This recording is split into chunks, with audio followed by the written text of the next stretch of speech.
Welcome to the CEO of Destiny podcast, where you will find the tools to fulfill the purpose of your generation and wildly succeed in the marketplace. And now your host, Andre J. Benjamin.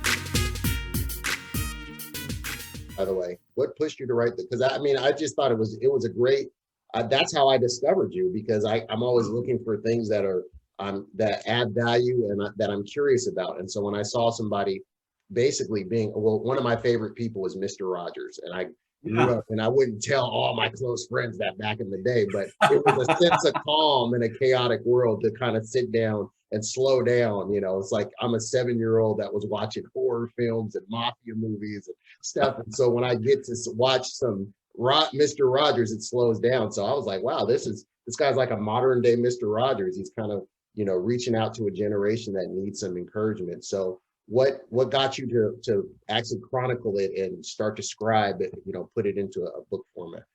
Well, I had a few publishers actually reach out to me and wanted to see if I was interested. And I said, of course. I mean, who doesn't want to write a book? I get to pass along my knowledge, the stuff that I have in written form. I mean, what a great opportunity. So I'm very grateful, and they've been nothing but great. HarperCollins, William Morrow is actually a division of HarperCollins, and I made a great connection with the guy. And he told me, I said, "Can I share about my faith? Is that okay?" Because I said I got to be true to myself here, and if I act like I'm, the thing to aim for, people are going to be sorely disappointed because, I'm aiming much higher than me. I'm just a man. And I've heard that about Mr. Rogers. I always downplay that too. I've been called the modern day Mr. Rogers, but nobody can live up to that. I used to watch Mr. Rogers too. You kind of hit my funny bone there, because with my older siblings, I would be watching Mr. Rogers, and I was like, oh, this is as a little kid, and then my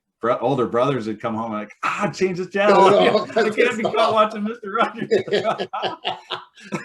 Nobody wants to see you taking a trip to the magical world of make-believe.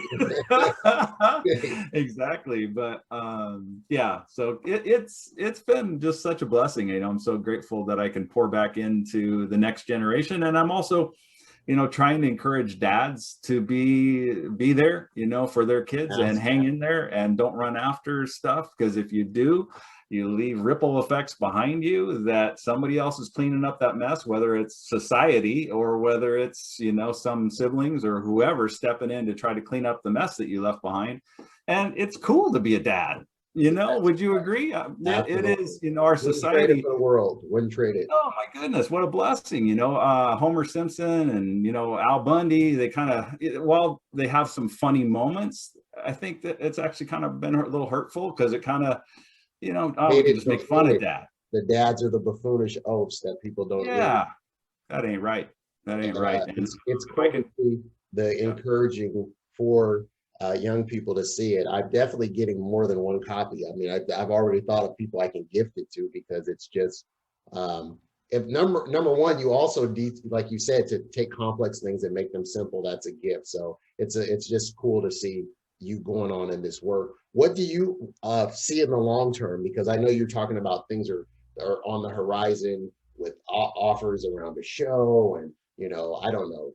Where do you see it could go? It just seems like it's the ball's in your court as far as what your time will afford you and what you think is the priority of how you maximize that time, especially since you said your wife and yourself are rounding the corners of post career life and stepping into something, what your next phase is.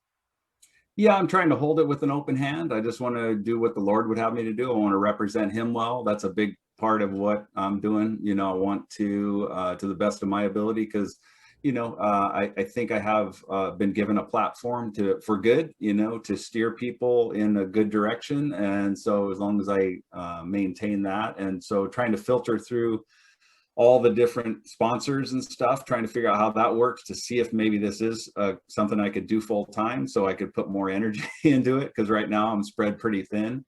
And trying to make sure I don't go off, off brand, so to speak. I hate to say that because this wasn't planned. There is a certain brand to it, meaning, I'm talking to my kids, and this is something I'd recommend to my kids, but I do have some very good sponsors that are reaching out to me that want to be a part of this, even though they don't necessarily, and they're big name companies, how do I incorporate them so that that they're able to help support me, even though it's not something I do a how-to, so I'm trying to navigate that without, I don't want to lose people, Absolutely. I'm doing this, but also if a good name brand wants to be a part of pouring kindness back into the world, I don't know that that's necessarily such a bad thing. So just trying to figure that out. I think with a TV show, that's easy, right? You're on TV, you have a commercial by this sponsor that wants to support what you're doing and they like the wholesomeness. But on a YouTube channel, how do you navigate that? I don't know. I think the freedom,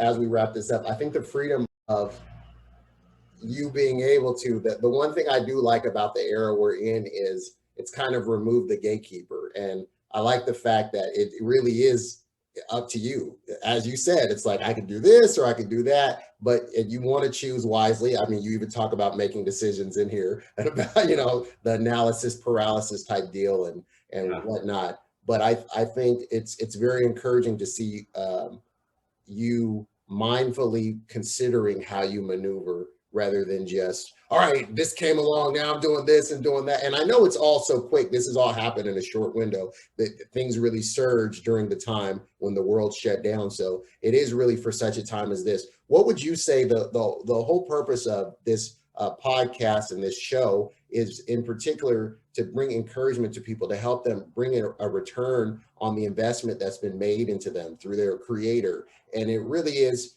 to spark up almost a sense of ownership or, stewardship and responsibility. So that's everything from finance to investing to life to parenting to whatnot. And that's why I brought you on here. And I want to know for yourself, you spoke a little bit about, your faith and what that means to you, but can you break down in this final closeout what legacy means to you and kind of, why you ultimately, want to do this? Because you put together something that can be captured for eons. Since you put it in digital and you put it in written, you have generations that can come across it in your bloodline and outside of your bloodline. So speak to that.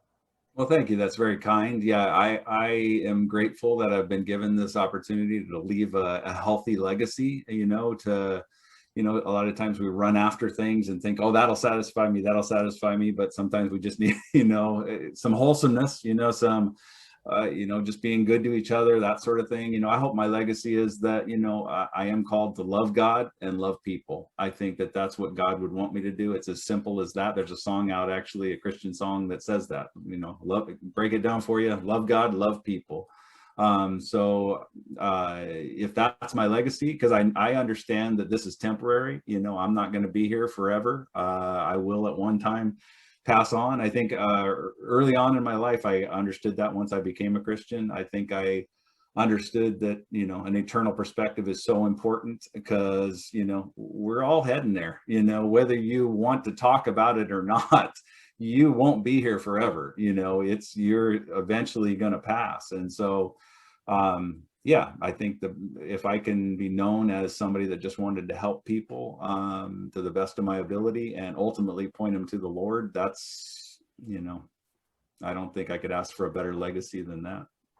Well, thank you today for your time, for your kindness and generosity and living life with an open hand and just encouraging the upcoming generations to almost not take themselves too seriously, but to take themselves serious enough to be responsible with the life that they have. It's very, it's what I call, that's a part of what I believe is the emerging life culture, a culture that celebrates life and that encourages people to maximize and to really be considerate and to mature in ways that are valuable. So thank you for doing this work. We hope for you to reach the highest heights and for you to have the biggest impact because of the generosity and the mindfulness in which you're expressing with your audience. Thank you for being on the show. Do you have any places where people can find you and look out? And what do we have some more? I mean, and I know it's like I said, it's all going so fast. Do you have things coming down the turnpike, other things that you want to talk? This is your chance to promote.